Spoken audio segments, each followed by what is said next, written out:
조선 역사상 이보다 더 완벽한 정통성을 가진 왕은 없었습니다. 그런데 어떻게 가장 비극적인 최후를 맞이하게 됐을까요? 오늘 우리가 파헤쳐볼 이야기, 바로 비운의 왕 단종의 충격적인 실화입니다. 이 시 한 구절에 모든 게 담겨 있죠. 깊고 깊은 절망 속에서 자신의 처지를 슬피 우는 두견세에 빗댄 이 시가 바로 한국 역사상 가장 가슴 아픈 비극의 서막을 알리는 신호탄이었습니다. 그러니까요. 정말 아이러니하지 않습니까? 이 질문의 답을 찾으려면 시간을 거슬러 올라가서 단종이 왕이 되기 전 그를 둘러쌌던 위태로운 정치판부터 아주 자세히 들여다봐야 합니다. 자, 단종의 정통성. 이건 그 누구도 토를 달 수가 없었어요. 왜냐? 조선 최고의 성군 세종대왕의 피를 이은 적장손이었으니까요. 이걸 보시면 더 명확해지죠. 할아버지가 세종, 아버지가 문종. 문종의 유일한 아들이 바로 단종입니다. 실제로 조선 역사에서 왕세손, 왕세자, 그리고 왕의 자리를 순서대로 모두 거친 유일한 인물이에요. 이보다 더 강력한 정통성은 상상하기 어렵습니다. 하지만 이 완벽한 정통성이 오히려 독이었습니다.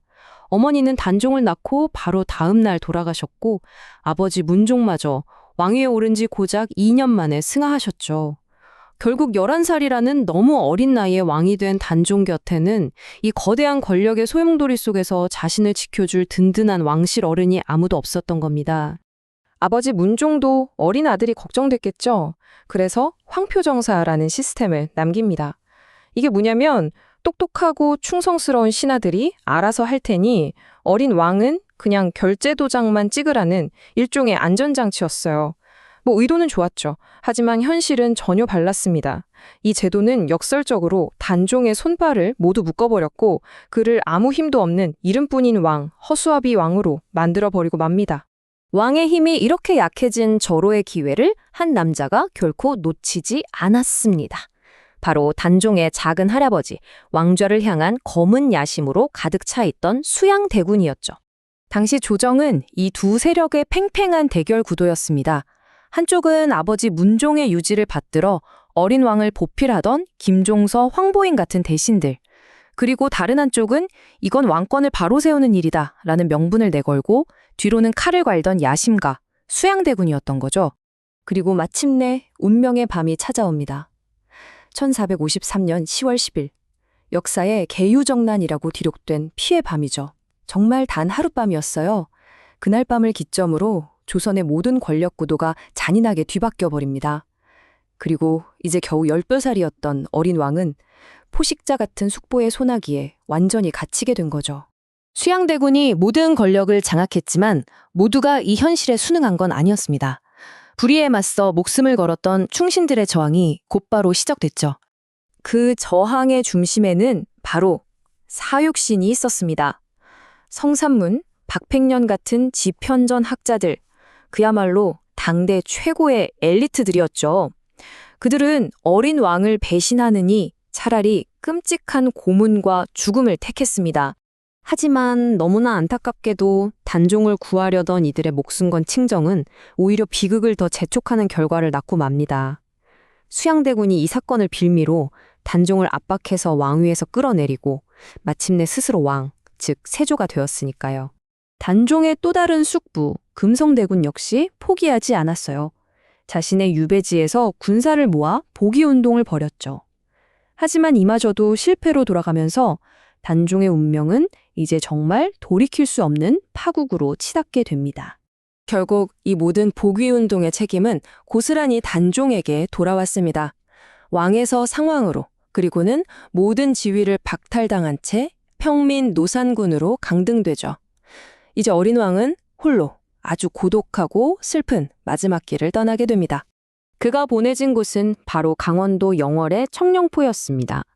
지도를 보면 아시겠지만 삼면이 강으로 둘러싸여 있고 나머지 한쪽은 깎아지른 절벽이에요. 그야말로 하늘 아래 외딴 섬, 자연이 만든 감옥이었죠. 아름다운 풍경은 어린 왕에게는 탈출조차 불가능한 창살 없는 감옥이었을 뿐입니다. 그리고 1457년 10월, 비극적인 소식이 전해집니다. 이제 겨우 16살이 된 단종이 유배지에서 사약을 받고 세상을 떠난 겁니다. 시신은 차가운 강물에 버려졌고 세조는 누구든 시신을 수습하는 자는 삼족을 멸하겠다는 정말이지 잔혹하기 짝이 없는 명령을 내립니다. 그런데 말입니다. 이 서슬퍼런 왕의 명령을 어긴 의인이 딱 한 명 있었습니다. 바로 영월의 관리였던 엄흥도라는 인물인데요.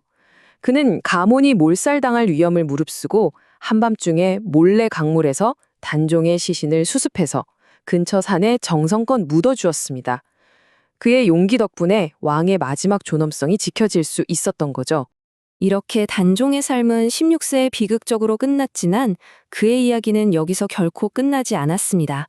역사는 그리고 사람들은 그의 억울한 죽음을 잊지 않았으니까요. 한번 보세요. 죽은 지 무려 240여 년이 지난 1698년 숙종 임금 때에 와서야 마침내 단종이라는 왕의 이름을 되찾습니다. 길고 긴 시간을 거쳐 역사가 마침내 제자리를 찾은 거죠. 이건 그만큼 그의 비극이 사람들 마음속에 얼마나 깊이 새겨져 있었는지를 보여주는 대목입니다. 그리고 역사의 판결은 정말 냉정했습니다. 배신당한 단종과 그의 아내 정순왕후는 명예를 되찾고 후대에까지 존경을 받게 되죠. 반면에 왕위를 빼앗은 세조는 평생 악몽과 끔찍한 피부병에 시달렸다고 하고요. 쿠데타의 설계자였던 한명회는 죽은 뒤에 무덤이 파헤쳐져 시신이 참수당하는 부관참시라는 최악의 형벌을 받게 됩니다. 결국 단종의 이야기는 지금 우리에게 묵직한 질문을 던집니다. 진정한 권력은 과연 어디에서 나오는 걸까요? 칼과 피로 빼앗은 권력은 영원할 수 있을까요?